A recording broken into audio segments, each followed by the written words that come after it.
గుంటూరు కొత్తపేట మలయలింగం భవనంలోని విద్యారంగ సమస్యల పరిష్కారం కోరుతూ ఏఐవైఎఫ్ ఆధ్వర్యంలో రౌండ్ టేబుల్ సమావేశం అన్ని విద్యార్థి సంఘాల నాయకులు విద్యార్థులు పాల్గొన్నారు. ఏఐవైఎఫ్ రాష్ట్ర ప్రధాన కార్యదర్శి పరుచూరి రాజేంద్రబాబు, గుంటూరు జిల్లా ప్రధాన కార్యదర్శి షేక్ వలీ, డివైఎఫ్ఐ గుంటూరు జిల్లా కార్యదర్శి వై కృష్ణకాంత్ మాట్లాడుతూ కూటమి ప్రభుత్వం ఎన్నికల ముందు హామీ ఇచ్చిన విధంగా ప్రతి జనవరి జాబ్ క్యాలెండర్ విడుదల చేయాలని డిమాండ్ చేశారు. రాష్ట్రంలో ఉన్న నిరుద్యోగ యువతకు ఎన్నికల ముందు ఇచ్చిన హామీ విధంగా నిరుద్యోగ భృతి ఇవ్వాలని కోరారు. వైసీపీ హయాంలో తీసుకువచ్చిన మెడికల్ కళాశాలను ప్రైవేటీకరణ చేయడం ఆపాలని అన్నారు. అమరావతి ఫ్రీ జోన్ చేయాలని కోరారు. రాష్ట్రంలో జరుగుతున్న దారుణాలు డిప్యూటీ సీఎంకి కనిపించడం లేదా అని ప్రశ్నించారు. ప్రశ్నించడానికి పార్టీ పెట్టానని చెప్పిన పవన్ కళ్యాణ్ రాష్ట్రంలో జరుగుతున్న పరిణామాల పట్ల కనీసం నోరు మెదపడం లేదని అన్నారు.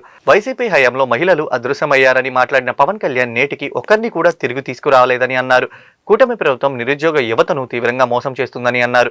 సీఎం చంద్రబాబు అధికారంలోకి రాకముందు ఒక్క మాట, అధికారంలోకి వచ్చిన తర్వాత మరొక మాట మార్చడం అలవాటుగా మారిందని అన్నారు.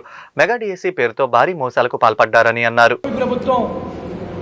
అధికారం రాకముందు మంచి మల్లన్న, అధికారంలో రాగానే యువత పక్షాన బోడి మల్లన్న అనే విధంగా వ్యవహరిస్తూ జరుగుతోంది.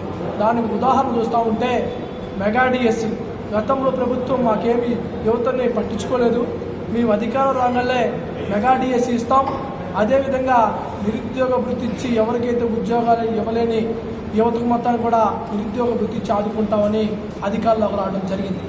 అధికారంలోకి వచ్చాక ఎవరికి ఉద్యోగాలు వచ్చిందంటే నారా చంద్రబాబు నాయుడు గారి కొడుకు నారా లోకేష్ గారికి మినిస్టర్ పదవి వచ్చిందని ఈ రాష్ట్రంలో ఉన్న అన్ని వర్గాల్లో ఉన్న యువత మొత్తం కూడా ఆ వైపున ఆలోచన చేసిందే కాకుండా మీరు తక్షణమే ఏదైతే కూటమి ప్రభుత్వం అధికారంలో రాకముందు ఇచ్చిన వాగ్దానాలను మొత్తం కూడా అమలు చేయాలని అఖిల భారత సమైక్యగా మేము డిమాండ్ చేస్తూ ఉన్నాం.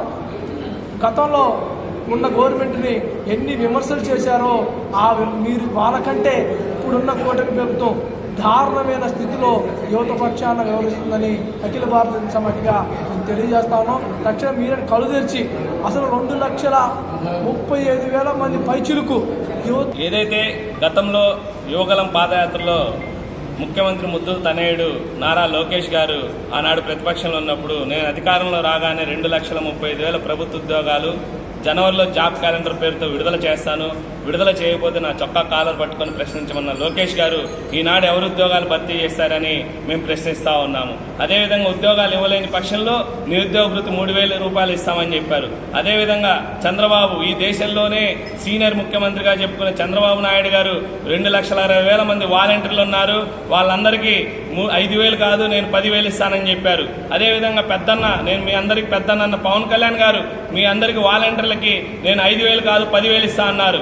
30,000 మంది మహిళలు తప్పిపోయారు అని చెప్పిన పవన్ కళ్యాణ్ గారు కనీసం ముగ్గురిని కూడా ఈనాడు తన అధికారంలోకి వచ్చిన తర్వాత సంవత్సరంన్నర కాలంలో ముగ్గురిని కూడా పట్టుకోలేకపోయారు.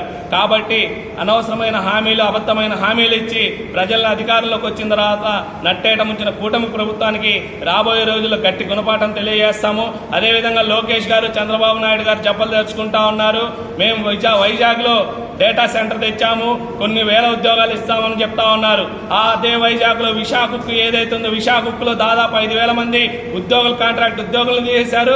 1,250 మంది పర్మనెంట్. వైఎఫ్ రాష్ట్ర ప్రధాన కార్యదర్శి ఈరోజు రాష్ట్ర వ్యాప్తంగా నిరుద్యోగులు ఎదుర్కొంటున్నటువంటి నిరుద్యోగ సమస్య పరిష్కరించాలని కూటమి ప్రభుత్వం చంద్రబాబు నాయుడు ఎన్నికల్లో ఇచ్చినటువంటి హామీ ప్రకారం నిరుద్యోగ యువతకు నిరుద్యోగ వృత్తి ఇవ్వాలని, అమరావతి ఫ్రీ జోన్గా ప్రకటించాలని చెప్పేసి ఈరోజు ఏఐవైఎఫ్ గుంటూరు జిల్లా సమితి ఆధ్వర్యంలో గుంటూరులో రౌండ్ టేబుల్ సమావేశం నిర్వహించడం జరుగుతుంది.